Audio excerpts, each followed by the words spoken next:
વિદ્યાર્થી મિત્રો, આપણે ચેપ્ટર 7ના લગભગ 3 ઉદાહરણ જોયા હતા.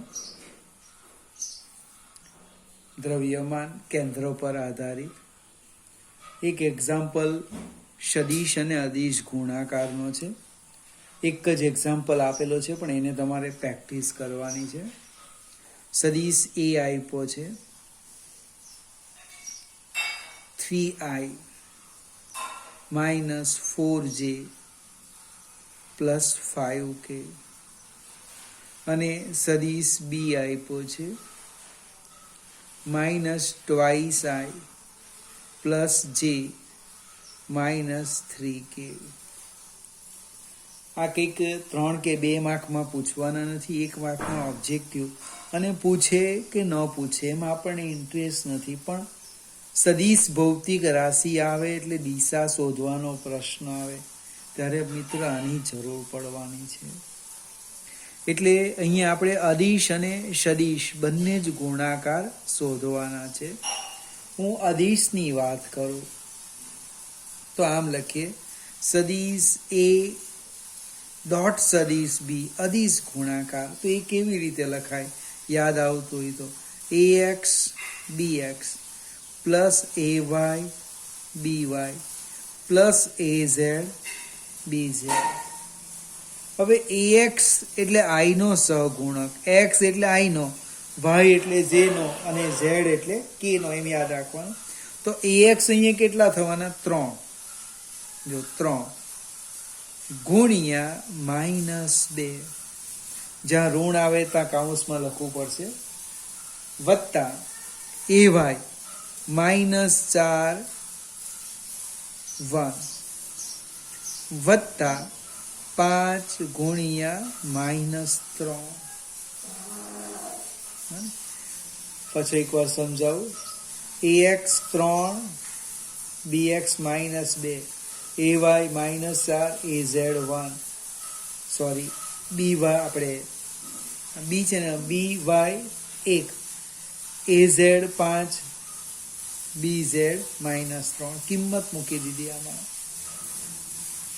-6 વત્તા ઓછા ઓછા 4 -15 એટલે લગભગ આવવાના -25.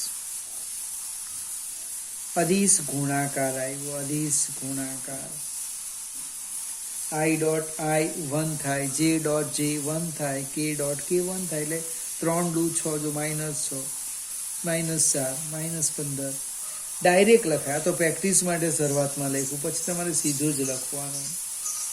ક્રોસ ગુણાકાર એ થોડો જુદો છે. a ક્રોસ b એટલે આમ થશે i j k. હવે પહેલા a છે એટલે a લખો, 3 -4 5. આ સદિશ એ છે ને, જો i નો સહગુણક ax ay ને az. ત્યાર પછી બીજો નંબર b છે, b લખો -2 1 -3. હવે ફરીથી એકવાર સમજાવું છું, એકદમ ધીમેથી સમજવા પ્રયત્ન કરો. પહેલા લખી દે એમ બરાબર લખ્યું i. જેવો i લખું એટલે શું કરવાનું સમજાવું. આ i માંથી પસાર થતી હાર નીકળી જશે, i માંથી પસાર થતો સ્તંભ એ પણ નીકળી જાય. જે બાકી રહી ગયું આ બેનો ક્રોસ ગુણાકારની બાદ બાકી, -4 -3 એટલે 4 તારી 12 ઓછા ઓછા વત્તા એટલે 12 ઓછા 5. ખ્યાલ આવ્યો કે નહીં આવ્યો? હવે બીજું સ્ટેપ યાદ રાખવાનું, -j લખવાનું કાઉન્સમાં, જેમાંથી પસાર થતી હાર નીકળી ગઈ. જો જેમાંથી પસાર થતો સ્તંભ નીકળી ગયો, બાકીનો ક્રોસ ગુણાકાર 3 તારી 9 વત્તા ઓછા ઓછા 9. બરાબર. આ બાજુ ક્રોસ ગુણાકાર જો 5 દુ 10 -10 પણ ઓછા ઓછા વત્તા 10. અને આ -10 થયા, પણ એ વચ્ચે ઓછા હોય ને એની સાથે વત્તા થઈ ગયા. પ્લસ કે માંથી પસાર થતી હાર અને સ્તંભ કાઢ નાખો. 3 × 3 4 × 8, પણ એ +8 થશે. બરાબર ને? એટલે 3 ઓછા +8. બસ આ જ આવડવું જોઈએ તમારે. એટલે ન સમજ પડે, તમે મારો કોન્ટેક્ટ કરી શકતા નથી, તમારી આજુબાજુ કોઈક ભણતા એને પૂછો કે આ 12 ક્યાંથી લાવ્યા, કેવી રીતે લાવ્યા, અથવા આ જ વિડીયો વારંવાર જોવા. આ ક્રોસ ગુણાકાર ઓછા અને આમ જ આવે, આ ઓછા, તો પણ તમને ખ્યાલ આવી જશે. એક વારની ખ્યાલ આવે તો આટલો ભાગ બીજી વાર જો, ત્રીજી વાર જો, અથવા કોઈ બીજો વિકલ્પ શોધવો પડે. 12 માંથી 5 જાય બને એટલે કેટલા આવવાના? 7 આય બને. આ 10 ઓછા 9 એટલે 1 એટલે -j. 3 માંથી એટલે -5 કે A ક્રોસ B આવ્યું. માત્ર પ્રેક્ટિસ માટે છે A.B અને A ક્રોસ B. તમે આ રીતના બીજા મૂલ્ય લઈ શકો. આપણે આ છે ચોથો એક્ઝામ્પલ. આપણે આગળ જઈએ. 5મો example.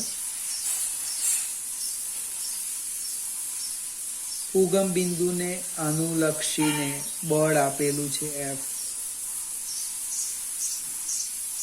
7I + 3J -5K newton કોઈક કણ પર લાગે છે. કણનો સ્થાન સદિશ પણ આપ્યો છે. I - J + K metre. તો કણ પર લાગતા ટોર્ક શોધો. કણ પર લાગતું ટોર્ક શોધો.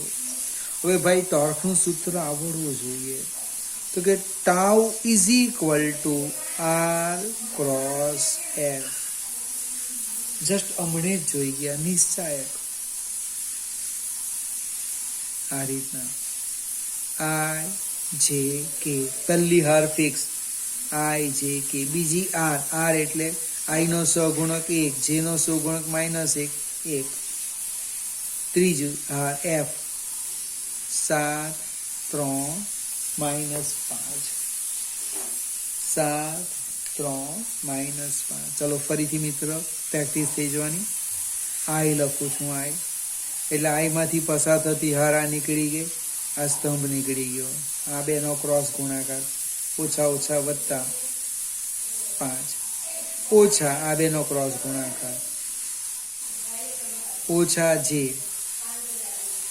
બને. J માંથી પસાર થતી હાર સ્તંભ નીકળી ગયો, ઓછા 5 ઓછા 7 વત્તા K. 3 × 1 3, 7 × 1 ઓછા 7 ઓછા ઓછા વત્તા 7. સાદું રૂપ આપીએ આપણે. 5 માંથી 3 જાય એટલે 2, ટ્વાઇસ I. ઓછા ઓછા વત્તા થવાના, 7 ને 5 12 J, 7 ને 3 10 K. આ ટોર્ક આવ્યું. ટોર્ક ભાઈ મૂલ્ય જોઈએ તો મૂલ્ય શોધવાનું. માનાંકમાં τ = I ના સહગુણકનો વર્ગ વત્તા J ના સહગુણકનો વર્ગ વત્તા K ના સહગુણકનો વર્ગ. જે આવે એ આપણો જવાબ. સેજ આપણે આગળ જઈએ. છઠ્ઠો એક્ઝામ્પલ.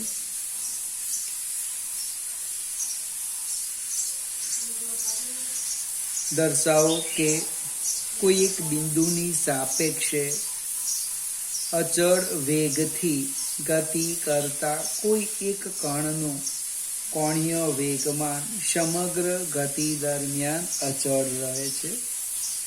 માત્ર પ્રેક્ટિસ માટે આપણે વિચારીએ. આપણે કોઈક સંદર્ભ બિંદુ લઈ લઈએ O. ધારો કે કોઈક ક્ષણે કણ અહીંયા છે, આ બિંદુ પાસે, પી બિંદુ પાસે, એનો રેખીય વેગ હું લઈ લેમ છું આ દિશામાં, એટલે એનું રેખીય વેગમાન પણ એ જ દિશામાં આવવાનું. એનો સ્થાન સદિશ આમ લઈ લેમ, આમ આ જે ખૂણો છે થીટા લઈ લઈએ. હવે આ રેખીય વેગમાનનું સંદર્ભ બિંદુથી લંબ અંતર તો આપણે જોઈ લઈએ.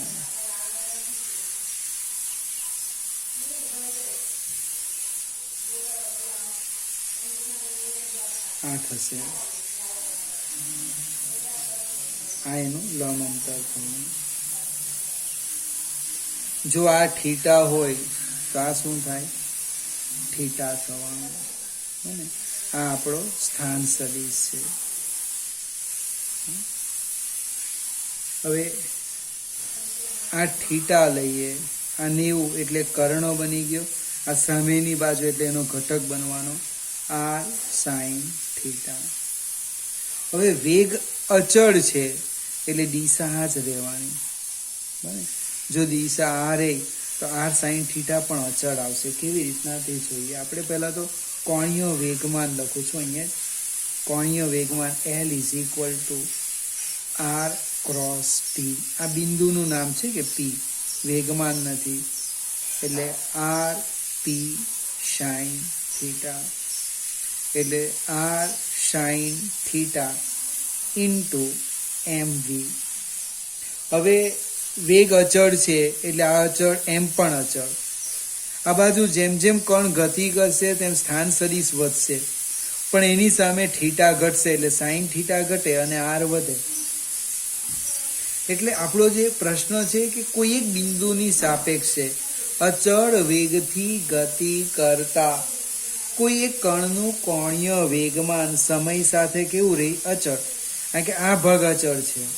પણ તમે જો પ્રેક્ટિકલી સમજાવો કે જેમ જેમ આ બિંદુને અનુરૂપ તમે આમ જવાના, આગાડી જવાના, આગાડી જવાના, જો સ્થાન સદિશ વધતો જાય.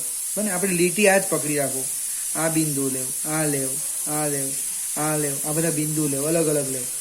પરિસ્થિતિ શું છે? જો આ બિંદુનું આ બિંદુ આમ જો સ્થાન સદિશ વધવાનો, એની સાથે થીટા ઘટવાનો, એટલે સાઈન થીટા ઘટે એટલે આ ઘટે, આ વધે, બેનો ગુણાકાર કેવો રહે? અચળ રહે. અથવા તમે અહીંથી પણ જોઈ શકો. આ જો આમાં કોઈ ફેર નહીં થાય. આ જો અહીંયા હતું ત્યારે r sin થીટા, આ જો ચેક કરો, સ્થાન સદિશનો જે ઘટક છે એ કેવો મળવાનો? અચળ મળવાનો. સેમ બીજો દાખલો છે, 7મો, માત્ર સમજવા માટે છે. આપણે જે ટોર્કની વ્યાખ્યા લખી એમાં એક વાક્ય હતું, સંદર્ભ બિંદુનો ઉલ્લેખ કરવો અનિવાર્ય છે. ટોર્કમાં વાત કરું, પણ અહીંયા એક્ઝામ્પલ આપેલું છે બળ યુગ્મની.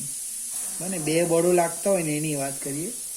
બળ યુગ્મની ચાક માત્રાએ બિંદુ પર આધારિત નથી, એટલે સંદર્ભ બિંદુનો ઉલ્લેખ કરવો અનિવાર્ય નથી. જોઈએ આપણે સાબિતી આપું છું 7મા એક્ઝામ્પલની. આ આપણે એક અથવા 2 બિંદુ લઈ લઈએ. એક બિંદુ આ લેમ A, બીજું બિંદુ આ લઈ લઈએ B. બરાબર, સંદર્ભ બિંદુ સપોઝ હું ધારી લેમ અહીંયા છે. A નો સ્થાન સદિશ લઈ લેમ r1,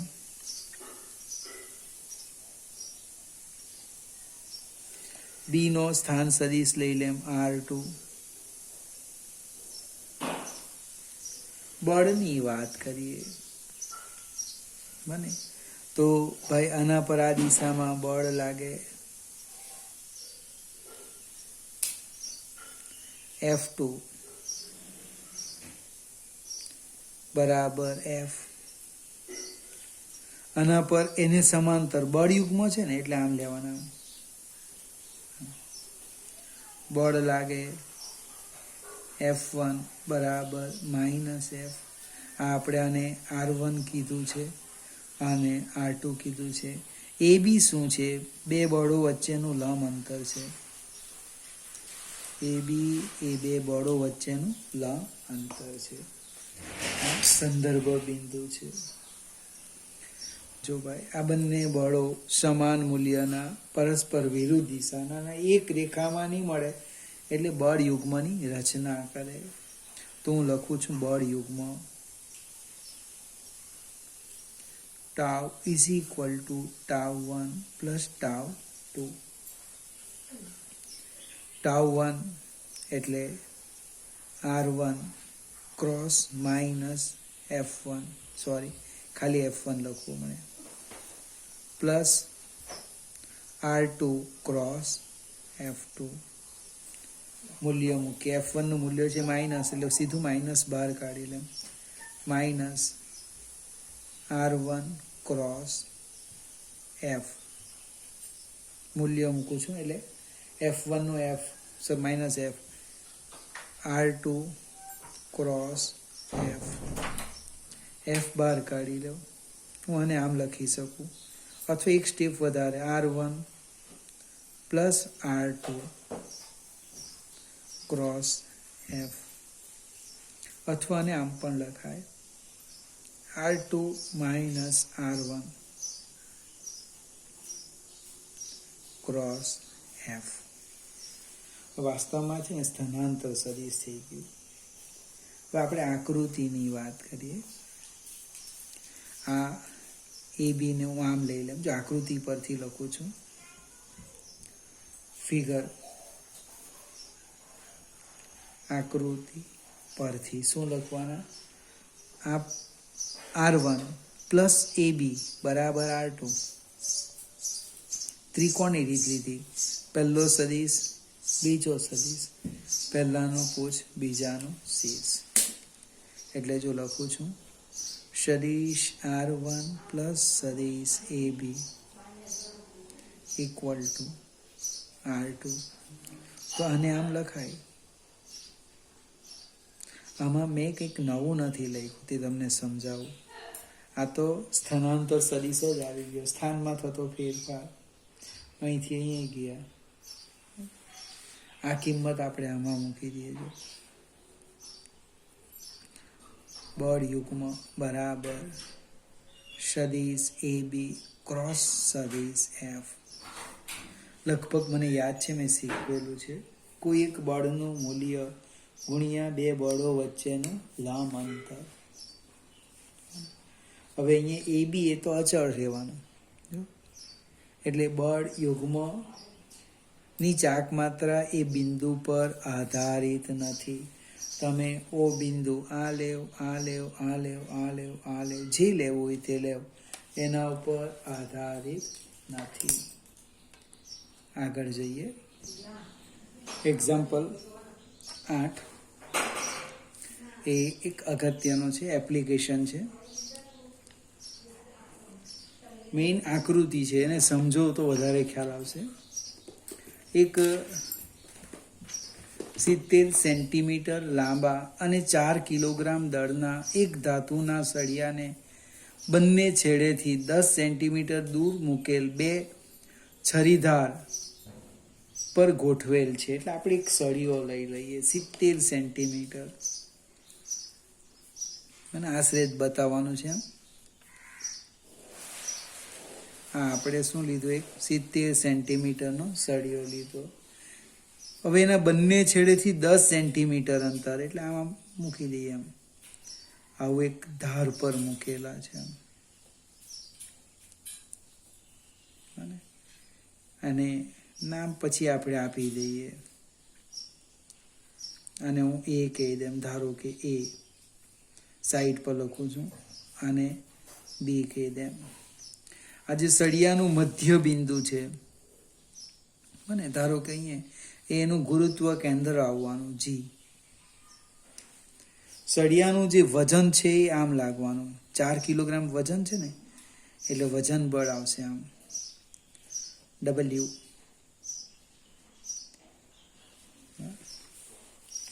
આગળ જઈએ. એક છેડાથી 30 સેન્ટીમીટર દૂર એક 6 કિલોગ્રામનો બોજ લટકાવેલો છે. હવે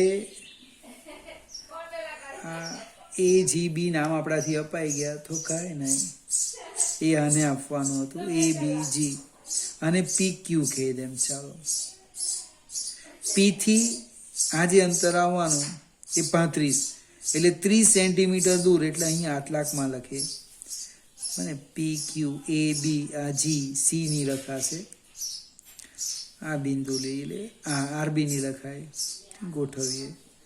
અહીંયા એક વજન લટકાવવાના 6 કિલોગ્રામ, એને W1 કહેવાય.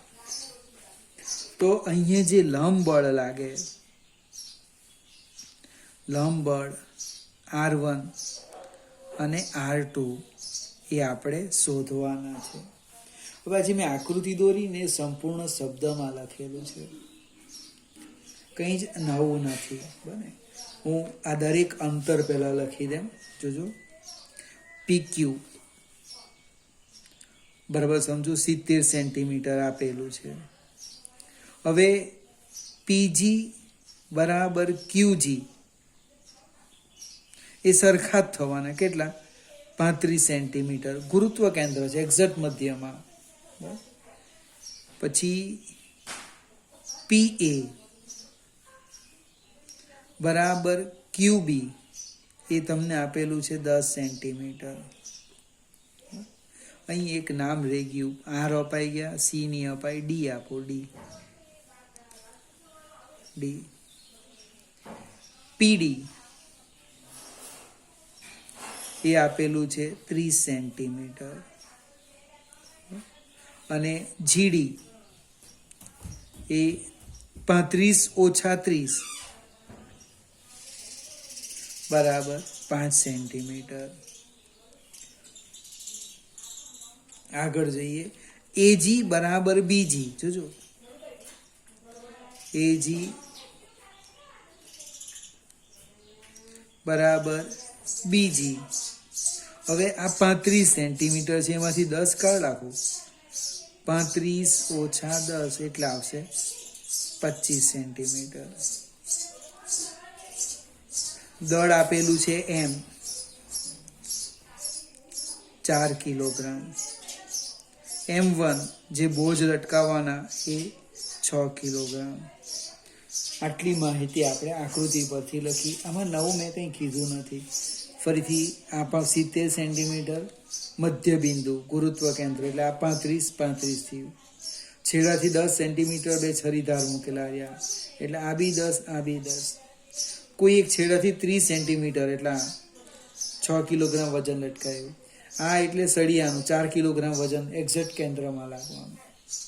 પ્રશ્ન છે R1 અને R2 શોધવાના. હવે સંતુલનની શરત લે, રેખીય સંતુલન. રેખીય સંતુલન એટલે summation F equal to 0. Summation F equal to 0.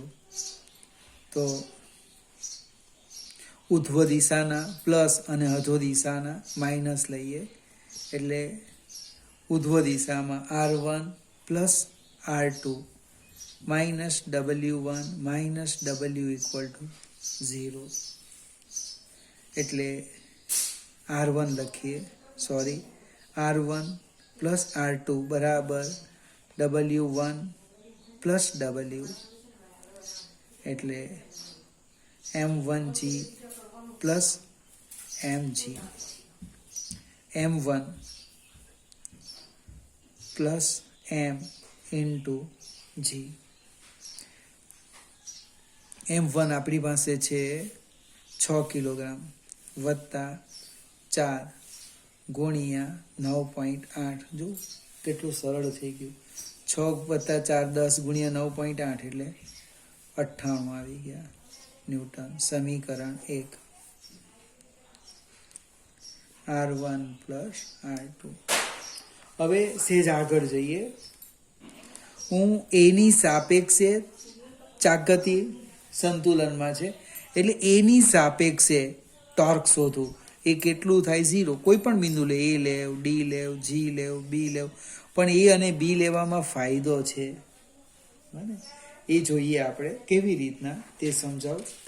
એની સાપેક્ષે એટલે ચાકગતીય સંતુલનમાં છે. એટલે ચાક ગતિ સંતુલનમાં એટલે સમેશન ટો ઇક્વલ ટુ 0. હવે હું સંદર્ભ બિંદુ એ પસંદ કરું. સંદર્ભ બિંદુ એ ને ટોર્ક જોજો. હવે ટોર્કની વાત કરું. જેટલા બળ એટલા ટોર્ક આવશે. બરાબર?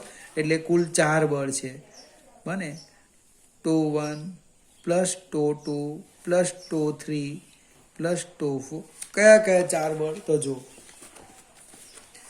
1 2 3 4. પણ આ જે પહેલું બળ છે એની કાર્યરેખા આમાંથી પસાર થાય સંદર્ભ બિંદુમાંથી એટલે ટોર્ક 0. ખ્યાલ આવે? બીજું બળ આ લઈએ. આ લંબ અંતર છે. મને ડાયરેક્ટ AD ગુણ્યા W1. હવે આને કારણે વિષમ ઘડી એટલે માઇનસ, આને કારણે સમઘડી માઇનસ, આને કારણે વિષમ ઘડી એટલે પ્લસ. એટલે ફરીથી પહેલું ટોર્ક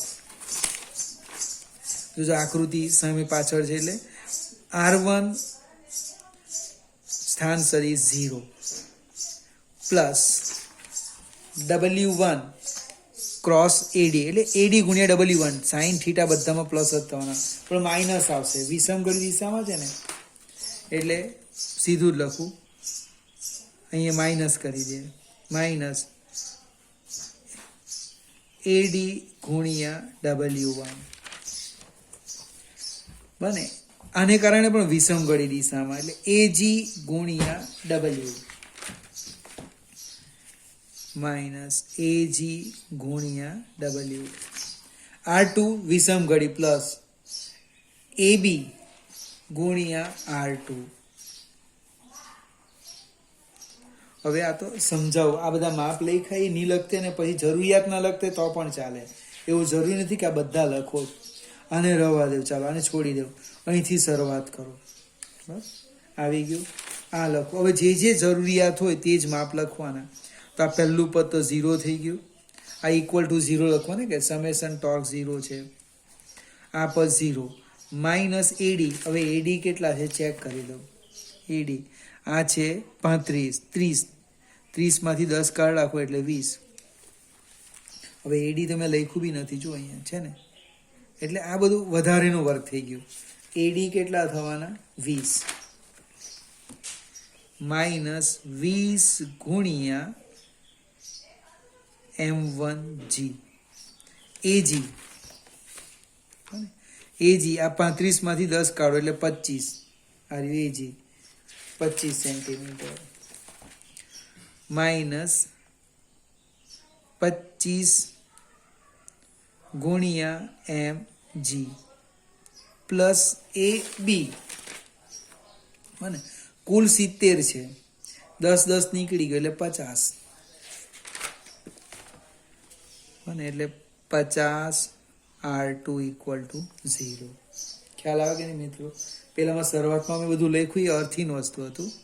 હવે આમાંથી કિંમત મૂકી દઈએ અથવા તો આને હું સામે લઈ જાઉં એટલે 50 R2 બરાબર 20 M1 કેટલા છે 6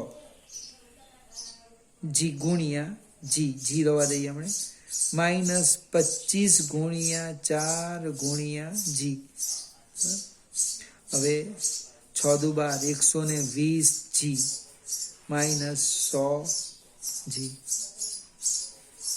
આ બી પ્લસ આવશે ને સામે ગયા એટલે પ્લસ એટલે કેટલા થવાના 100 વત્તા 120 220 ગુણ્યા G 9.8 બને એટલે 22 ગુણ્યા 98 જે આવે એ શું આવવાના 50 R2 એટલે R2 આવવાના. જો R2 બરાબર 22 ગુણ્યા 98 ભાગ્યા 50. જો G 10 લેતે આપણે બરાબર સરળતાથી ભાગ ચાલતે કંઈ વાંધો નહીં. આ જે આવે તે ન્યૂટન. એ R2 ની કિંમત સમીકરણ 1 માં મૂકો. સમીકરણ 1 માં કિંમત મૂકતા આમાં કિંમત મૂકો એટલે R1 આવશે. ખ્યાલ આવી ગયો? ફરીથી શરૂઆત ક્યાંથી કરવાની એક્ઝામ્પલની? અહીંથી. રેખીય સંતુલન એટલે એક સમીકરણ આવી ગયું. ચાકગતીય સંતુલન એટલે બીજું સમીકરણ આવી ગયું. એમાં R2 આવી જ જવાના. હવે R2 ની જગ્યાએ આ બે બિંદુ લેતે તો મને એક સમીકરણ મળતે આખું. એટલે સંદર્ભ બિંદુ કાં A લેવ ક્યાં સંદર્ભ બિંદુ B લેવ. કેમ? તો કે એક અજ્ઞાત રાશિ નીકળી જ ગઈ એટલે એક તરત શોધાય આપણાથી. ફરીથી આ દાખલો 2-3 વાર ગણજો, કદાચ પરીક્ષામાં પૂછી શકાય.